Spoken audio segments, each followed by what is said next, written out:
Assalamualaikum warahmatullahi wabarakatuh. Kami dari kelompok C di sini akan menjelaskan materi mengenai analisis resiko dalam penganggaran modal. Perkenalkan, saya Aliyah Putri Setiautami dengan NPM akhir 119. Perkenalkan, nama saya Aprilia Sofi Nurul Aini dengan NPM akhir 093. Proyek. Risiko dari suatu proyek investasi diartikan sebagai variabilitas arus kas proyek investasi dari arus kas yang diharapkan dari proyek tersebut. Semakin besar variabilitas arus kas suatu proyek, semakin tinggi risiko proyek tersebut dan sebaliknya. Masing-masing proyek yang dipertimbangkan perusahaan dapat diestimasi arus kas yang dihasilkan di masa yang akan datang pada berbagai kondisi yang mungkin terjadi. Variance atau VAR merupakan besarnya dispersi atau sebaran distribusi arus kas masing-masing proyek investasi yang diukur dengan rumus seperti di bawah ini. Kemudian ada standar deviation atau SD, juga mengukur dispersi atau sebaran distribusi arus kas masing-masing proyek yang diukur dengan akar variance. Kemudian ada coefficient of variation atau CV merupakan dispersi atau sebaran relatif distribusi arus kas masing-masing proyek investasi yang diukur dengan perbandingan antara standar deviasi distribusi arus kas dengan arus kas yang diharapkan dari masing-masing proyek investasi. Rumusnya seperti di bawah ini. Analisis sensitivitas. Analisis sensitivitas merupakan salah satu pendekatan untuk mengukur seberapa sensitif perhitungan NPV terhadap perubahan asumsi yang digunakan dalam menghitung NPV tersebut.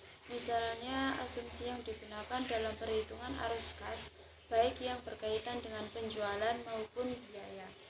Selanjutnya ada penjualan. Bagian pemasaran perusahaan mengasumsikan jumlah unit produk yang terjual pada kondisi ekonomi normal adalah 3.000 unit dengan harga 2.000 per unit. Dengan demikian penjualan selama 1 tahun adalah 3.000 kali 2.000, yaitu 6 juta. Selanjutnya ada biaya. Analisis keuangan membagi biaya menjadi dua kelompok, yaitu biaya tetap dan variabel. Biaya variabel adalah biaya yang berubah sesuai dengan perubahan output atau produk yang dihasilkan atau volume penjualan, seperti biaya bahan baku dan biaya tenaga kerja langsung. Diasumsikan biaya variabel adalah biaya tetap per unit produk.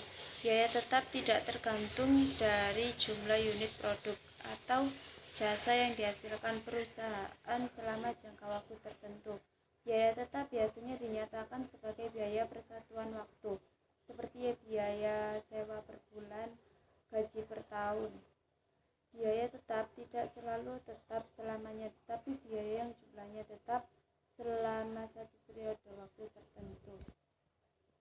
Untuk salah satu kelemahan analisis sensitivitas ini itu masing-masing variabel dianggap tidak saling berhubungan satu sama lainnya. Sementara dalam kenyataannya satu variabel dapat saling berhubungan dengan variabel lainnya. Oleh karena itu, pihak manajemen perusahaan sering melakukan skenario analisis untuk mengurangi kelemahan tersebut. Selanjutnya ada analisis skenario, yang merupakan pengembangan dari analisis sensitivitas. Analisis skenario mengkaji sejumlah skenario yang berbeda-beda, yang mana masing-masing skenario melibatkan berbagai faktor dan perubahan faktor-faktor tersebut kemudian dianalisis dampaknya terhadap perubahan NPV. Selanjutnya ada analisis break-even. Pembahasan tentang analisis sensitivitas dan analisis skenario mengemukakan bahwa terdapat banyak cara untuk menilai variabilitas dalam peramalan. Analisis break even yang menentukan penjualan yang diperlukan untuk mencapai titik BEP.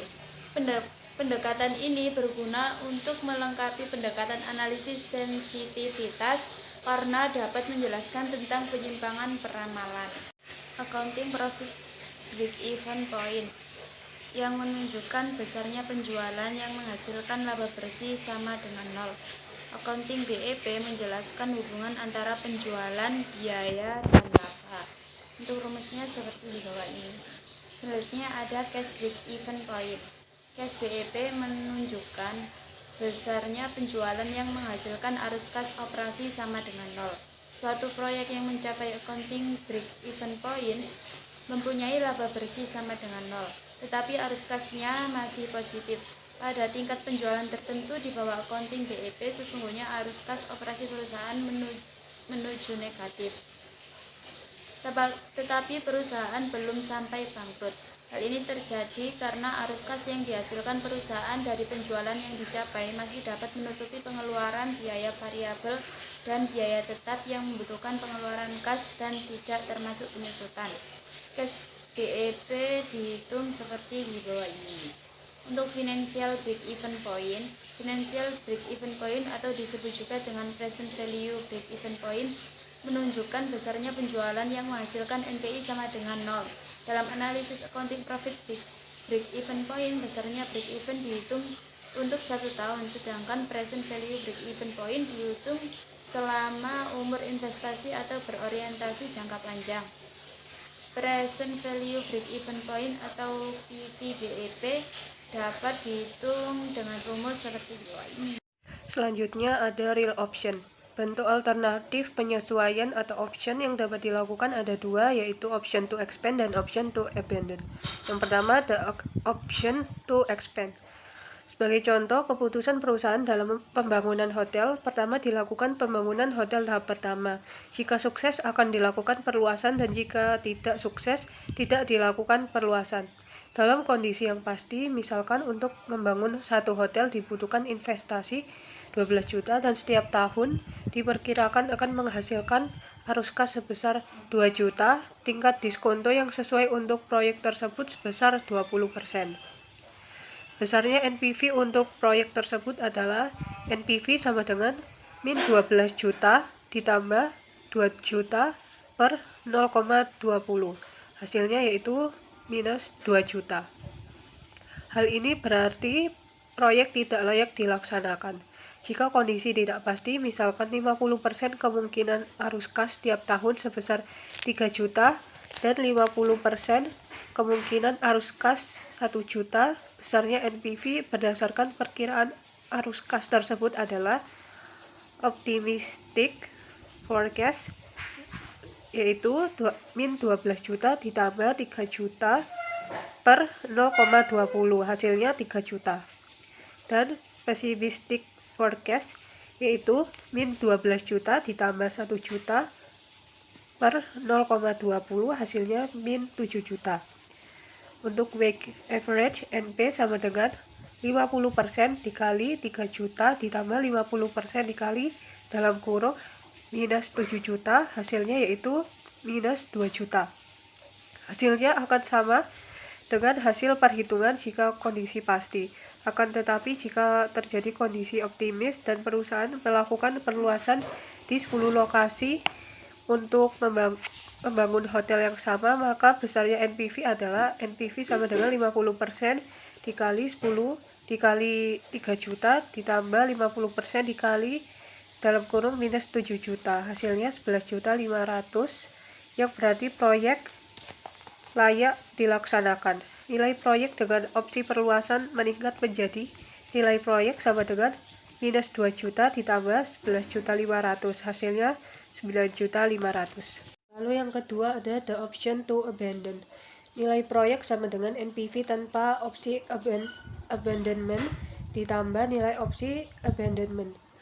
Dalam kaitannya dengan contoh pembangunan hotel yang telah dikemukakan, jika diasumsikan 50% kemungkinan proyeksi arus kas tiap tahun sebesar 6 juta dan 50% kemungkinan proyeksi arus kas tiap tahun sebesar minus 2 juta, maka besarnya NPV menjadi kondisi optimis sama dengan NPV sama dengan minus 12 juta ditambah 6 juta per 0,2 hasilnya 18 juta.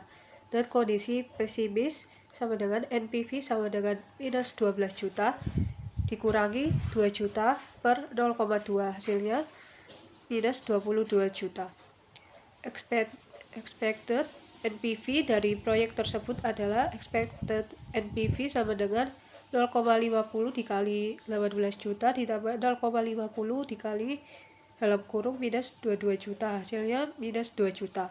Karena NPV negatif berarti proyek pembangunan hotel tidak dilakukan. Hasil penilaian akan berubah ketika dipertimbangkan opsi abandonment. Pada tahun pertama akan diketahui proyeksi mana yang benar. Jika arus kas sama dengan proyeksi optimis, maka proyek akan diteruskan. Tetapi jika arus kas sama dengan proyeksi pesimis, maka proyek akan dialihkan. Apabila kemungkinan ini diketahui lebih dahulu, maka expected NPV proyek hotel akan menjadi expected NPV sama dengan 0,50 dikali 18 juta ditambah 0,50 dikali dalam kurung minus 12 juta dikurangi 2 juta per 1,2. Hasilnya 2.170.000. Karena pengalihan dilakukan setelah mengalami arus kas minus 2 juta pada tahun pertama, maka arus kas negatif tidak terjadi lagi pada tahun berikutnya.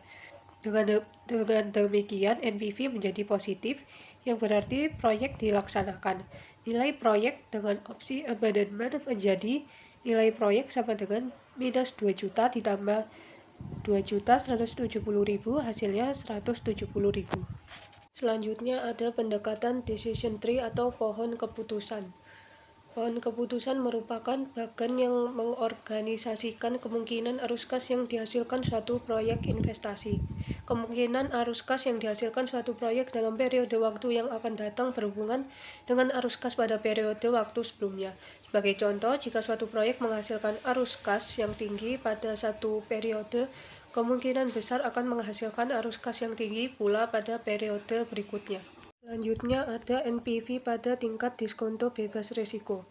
Memasukkan premi risiko dalam tingkat diskonto pada metode ini akan berdampak pada perhitungan risiko dua kali, yaitu pada proses diskonto dan pada analisis dispersi distribusi probabilitas NPV atau expected NPV yang dihitung dengan menggunakan rumus expected NPV sama dengan sigma n I sama dengan 1 dalam kurung NPV I dalam kurung PI. Keterangannya NPV I sama dengan NPV yang dihitung pada risk-free rate untuk cabang I. PI sama dengan joint probability cabang I dan N yaitu jumlah cabang.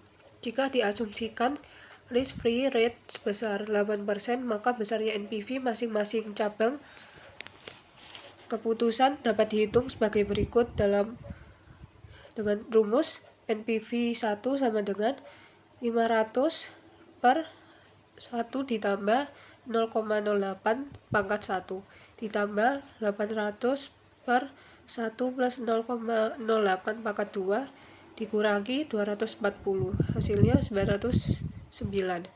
NPV 2 sama dengan 500 per 1 plus 0,08 pangkat 1 ditambah 500 per 1 plus 0,08 pangkat 2 dikurangi 240 hasilnya 652.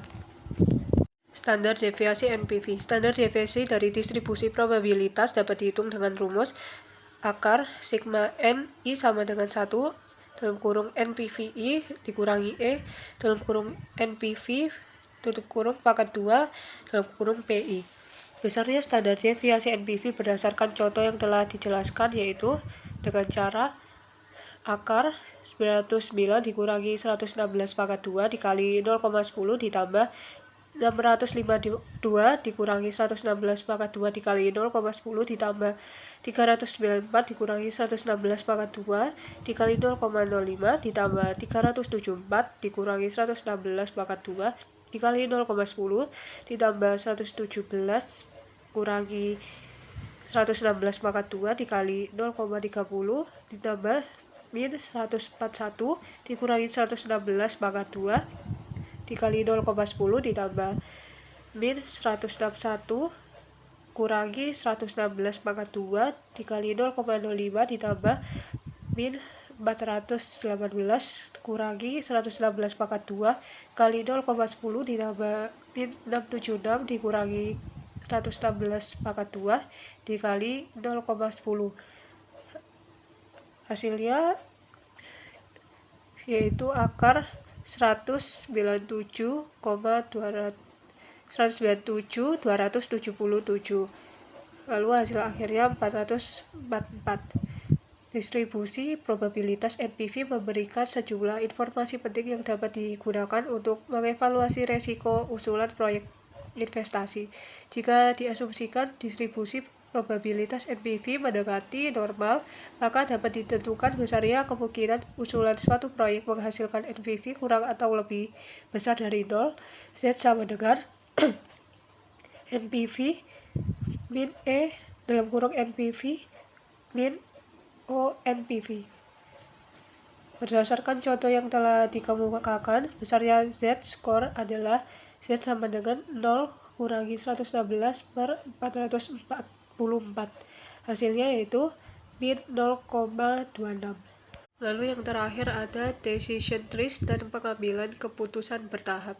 Jika perusahaan berhasil melakukan uji pasar dengan probabilitas 75%, perusahaan melakukan investasi 1.500.000 dengan arus kas setiap tahun selama 5 tahun 900.000 dan tingkat diskonto 15%, maka besarnya NPV adalah NPV sama dengan minus 1.500.000 ditambah sigma 5 T sama dengan 1 900.000 per dalam kurung 1 plus 0,15 pangkat T sama dengan min 1.500.000 ditambah 900.000 dikali PVI FA 5 0,15 sama dengan min 1.500.000 ditambah 900.000 dikali 3,352 sama dengan hasilnya 1.516.800.